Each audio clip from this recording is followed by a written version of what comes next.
Hey everybody, welcome to homerecordingmadeeasy.com and visionrecordingstudios.com, and today I'm going to show you how to take a Presonus Studio One session and export the stems as WAV files or the audio tracks as WAV files so you can send it off to a mix engineer, or if you happen to be a client of mine with Vision Recording Studios and you want to send me the WAV files, you can do that. I'll show you how to export and do that.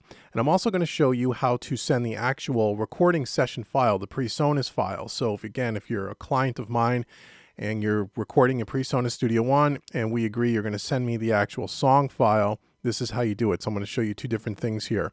And this will make it easier for your mix engineer or myself to go ahead and get the session up and running very quickly. So this process that I'm going to take you through is a process I came up with myself. It works good for me and my clients.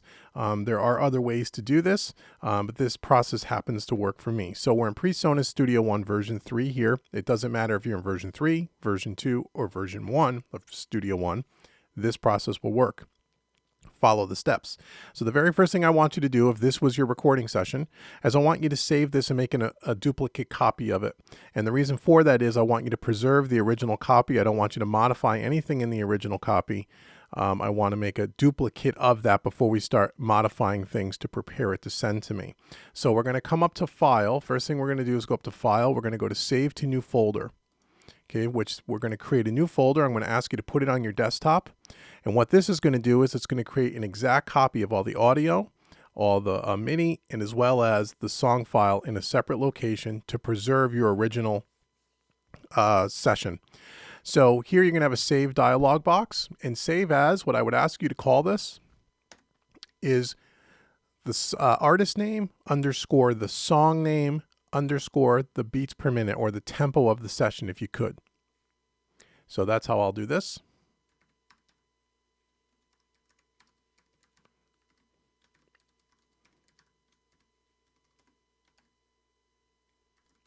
Okay, so you can see we have the artist name, the song name, and this one is, for example, 120 beats a minute. So you're going to hit save, and what this is going to do is it's going to make a duplicate copy of everything onto our desktop, and you can see it already opened up. It opened itself up too, okay? And here is the new duplicate copy. But what I'm going to do is I'm going to close this for us for a second. I'm going to minimize it and show you that the folder is now on the desktop, okay, that we just created.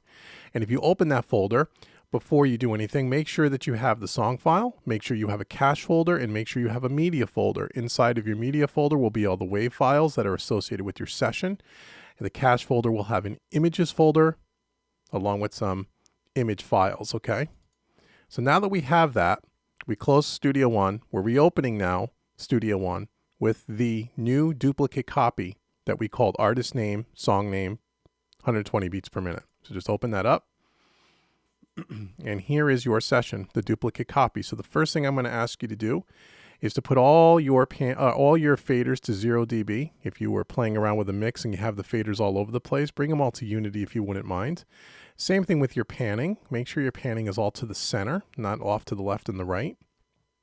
Okay, that's the second thing I'm going to ask you to do. Third thing I'd like you to do is check the names of the tracks and make sure that the track names are appropriate for the track. There's nothing worse than getting a session with 100 tracks in it and they all say audio 1, audio 2, audio 3, so on and so forth. So if you wouldn't mind, label them appropriately, the best you can, kick, snare, overhead, bass, those kinds of things. In the event as well, so you have the tracking, you also have the event. We have a name here. If you right click on this, in Studio One, you can see it says New Stems Kick. You can just double click in there and you can just change the name. Okay, this was a stem that I imported, so I may delete the word stem here and just call this kick. Okay, or whatever, and as you can see, it changes the name.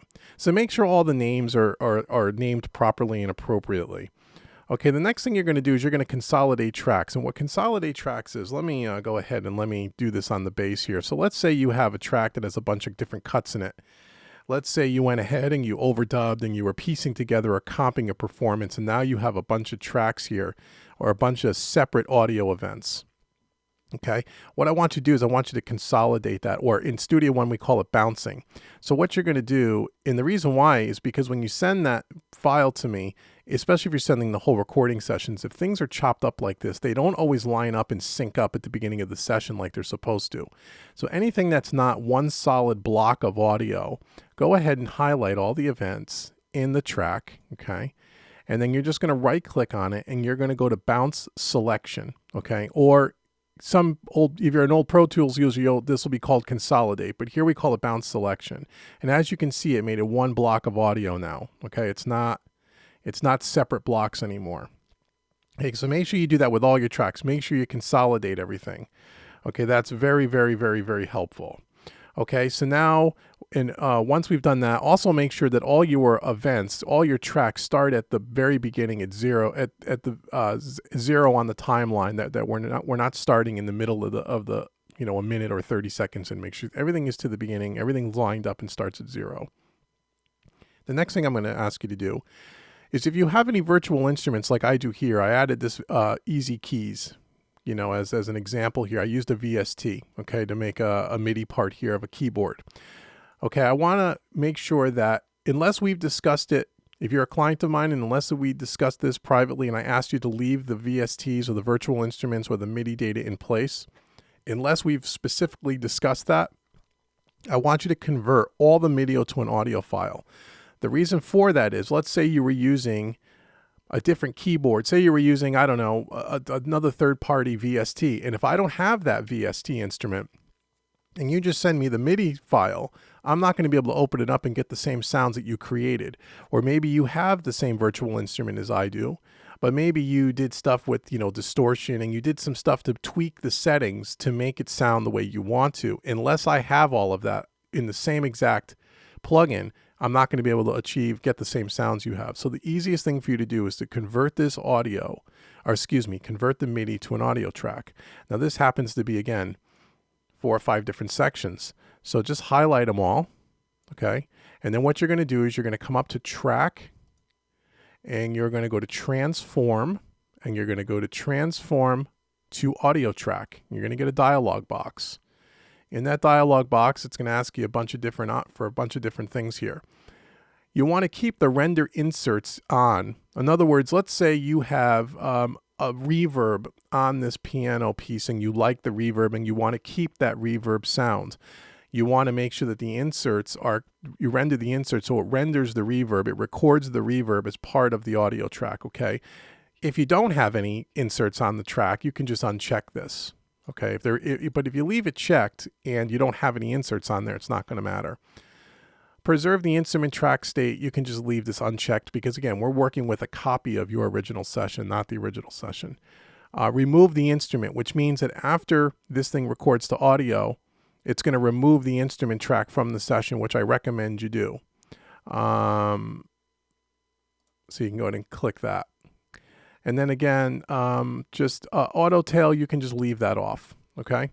And just hit OK. And what it's going to do is it's going to create a track right underneath it, and it's going to create an audio track for that piano piece. Okay, and it removed the instrument because we asked it to remove the VST, and now you have an audio track.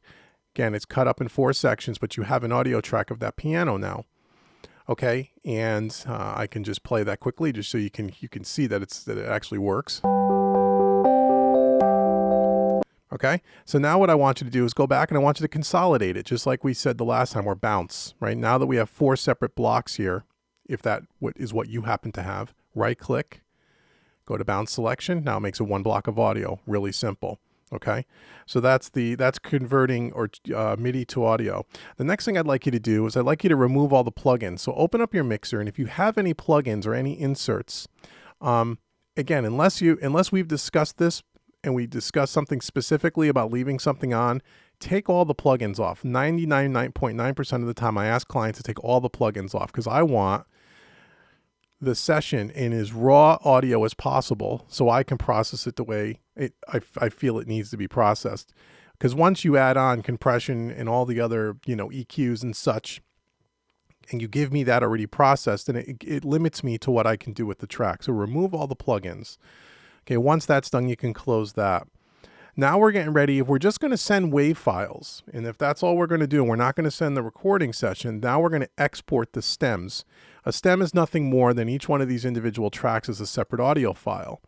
Okay, so the way we're going to do that is we have to make sure in Studio One that we have our start and end markers here. So for some, and whenever you create a session, there's always a start and an end marker. It automatically adds it. So you want to make sure that the start flag is all the way to the beginning. Okay, you want to make sure that the end marker flag is at the end of the audio and leave a little bit of space. Okay. And now we're going to go ahead and we're going to export the stems. So if we go to song, is it under song?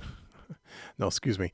I believe it's under, I do this with a macro, so excuse me if I'm not exactly sure where it is. Oh, here it is, export stems. So it's under song, export stems. Okay, so now we're going to get another dialog box. We want to make sure that we're check off all the tracks, not the channels, because again, we're not looking to send any buses or anything like that. If you had buses and effects channels, we're looking to just send the tracks. Make sure they all have a check mark, and these all do. We have our keyboards, vocals, guitar, bass, and our drum kit. Okay. You want to come over to the location. It's going to say, where do you want to export the stems? Now, again, if you're just sending me WAV files and you're not sending me the whole recording session, you're just sending me the WAV files, go ahead, click that. And again, I would put it on your desktop. You can create a new folder, and then you call that folder the artist name, the song title, and the beats per minute, and then you can put the word stems after that. So it'll look something like this.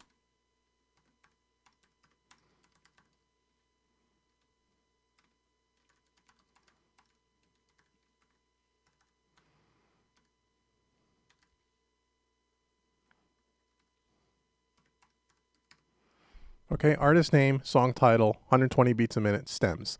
So that'll tell me that it's who the artist is, what song it is, what the BPM is, and then that these are actually just the stems and not the whole recording session. Okay, so now that I've created that folder, I'm going to click open. Okay, and now the prefix for the file name, again, I would keep it as the artist name, song name in the BPM, just because it'll make it easy. I know it's a long, so every single stem is going to have the name, and that's okay. Don't worry about that. Just leave that alone. I'll take care of it on my end. Now, the format. 9 out of 10 times we're going to deal with WAV files, not MP3s, because they're higher resolution. So we're going to do a WAV file. We're going to do this as 24-bit, 48K. Okay, and now the export range, we want to make sure that between the start and the end marker flag is highlighted. Okay, that'll make sure that it captures all the audio between the start and the end marker flag. That's why I told you to make sure that the start flag's at the very beginning and that the end marker flag's at the end of the song. Okay, once you do that, you just click OK. And again, the options here, we want to preserve the mono tracks, yes. We want to write the correct tempo, yes. Close this after export, yes. And you can see now that it's exporting the stems. It'll take a few seconds. If you have 100 tracks in your session, this could take 5 minutes. Depends on your computer speed, and it depends on how big the session is. This is going to take a couple of minutes. So what we're going to do is we'll take a pause here, and we will come back at the end, and I'll show you after it's been exported, and then we'll finish up this video, and I'll show you how to send the entire recording session. Okay, now that the stems have finished exporting, you'll get a dialog box. It'll show you the folder that you put the stems in. And if I were to just close this and minimize this session, remember we created a desktop folder here, and here it is. Here are the stems. So now if you were going to send this off to me via Dropbox, we could show you how to do that. So the best way to do that, there's a couple of ways you can do it. What I suggest you do, because if you have a lot of files, this session only has a few files, it really wouldn't matter. But what I would do is I would right click on that folder and let's compress it, or if you're using a Windows PC, you can zip it. And what we're going to do now is we're going to zip it. You can see it up here in the top part of the screen. It's zipping the files. And then the zipped file is what we're going to send via Dropbox. Okay. If you only have a handful of files in the folder, you don't have to do it. You don't have to zip it. But I recommend that you zip it as just a cautionary thing. If you have a lot of files, zip it. Now, what we're going to do from here is we're going to go out to Dropbox.com. If you don't know what Dropbox is a file sharing website where it allows you to share larger files with people, because audio sessions, recording sessions, WAV files are very large files. You can't email them. The files are too big. So if you just go to Google or one of your favorite web search engines and just type in Dropbox. Okay, you're going to go to Dropbox.com. Okay, and I'm going to log out so you can see what the screen's going to look like when you first get to it. So you're going to get to Dropbox.com. It's going to look like this. Now, if you don't have a Dropbox account, go ahead and create an account. It's free. I think they give you either 3 or 5 gigabytes of space when you're a new user, and this is as the recording of this video. It may change over time depending on when you're watching this.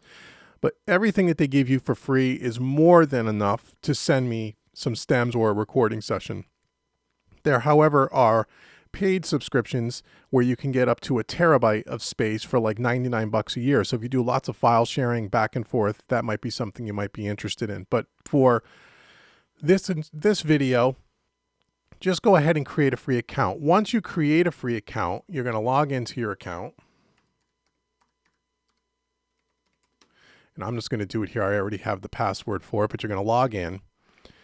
And it's going to bring you to your Dropbox. And you can see I have a bunch of stuff in here from saving back and forth with clients. I have a paid subscription, but again, you don't need that.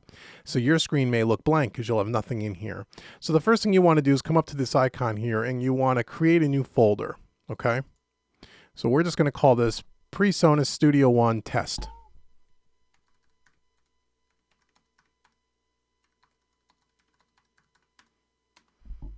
Okay, and that's our folder. Or you're going to call this whatever is appropriate for the recording session. Again, you can use the artist name _ song name _ beats per minute to keep everything consistent. Once you have the folder, just double click on it. The folder is obviously empty. So now what you're going to do is you're going to upload the files that we created from your desktop to this folder. So you just come up to the upload icon. You're going to choose your files and you're going to go out to your desktop and you're going to look for the zip folder, and here it is. Or if you didn't zip it and it was just a few files in a folder, you can choose the folder itself. But again, for this instruction, let's just do the zip file. And it's going to go ahead and it's going to upload it. It's going to take about a minute. And again, depending on how many files are in your zipped file, depending on the speed of your computer, your internet connection, a whole bunch of variables, this can take 1 minute, 2 minutes, it can take an hour. It really depends on a lot to do with your computer and your internet connection speed. So what I'll do is I'll pause the video here quickly. We'll come back after it's already been uploaded and I'll show you how to send it off to me. Okay, now the file is uploaded. You can just click done and there's our zip file. So now what you're going to do is you're just going to go back to your folder and you're going to highlight it and you can see the word share and you're just going to send the link. Okay, and then here's where you're going to put the email address of who you're going to send it to, and then you can put a little message here underneath it. So if you're a client of mine, you'll know my email address. If you're sending it off to somebody else, you'll know their email address. Put the email address in, hit send, and then that'll go ahead and send them a message saying there is a folder or files to be downloaded, and then they can download it to their computer. Okay, so that's how you deal with Dropbox. So now if we were going, that was just sending off the WAV files, okay? So now if we're going to send the entire recording session, the whole Studio One session, we don't need to export the stems. So all the steps up to this point are exactly the same, but we're going to move on. So the first thing we're going to do is we're going to come over to song after we got into this point, and we are going to remove unused files. And it's going to give you a dialog box. So we want to get rid of the files that are not in use anymore in the session. Maybe these are files that you've deleted, tracks you've deleted, takes that you've deleted. There's no reason to send me or someone all the unused files. So it'll check all the ones that aren't in the session anymore. You can just hit yes. Okay, and that's going to take care of that. So after you've done that, now what I'd like you to do is I'd like you to save it. You can just save the session itself, make sure that it's saved. You can file save or use a macro or whatever. And then you can close the session. Okay. And then again, this is located here back on the desktop. These aren't the stems. These are the, this is the actual duplicate song file that we created. So this is the file now that we're going to send via Dropbox. So same thing, you're going to right click. You're either going to zip it or compress it, depending if you're using a PC or a Mac. It's going to go ahead and it's going to compress it as a zip file, which shows over here. Okay. And then what you're going to do is go back to Dropbox and you're going to send this zipped file. So that will send me the recording session itself, all the audio files and everything associated with the session. So it's the same exact steps. So that is the way that you send either export stems and just send WAV files, or actually sending the entire recording session in Presonus Studio One. So I hope that was helpful. For more tips, tricks, and training and everything home recording, head over to homerecordingmadeeasy.com. And for more about my mixing and mastering services, you can always head over to visionrecordingstudios.com. Thanks, and until next time, I will see you later.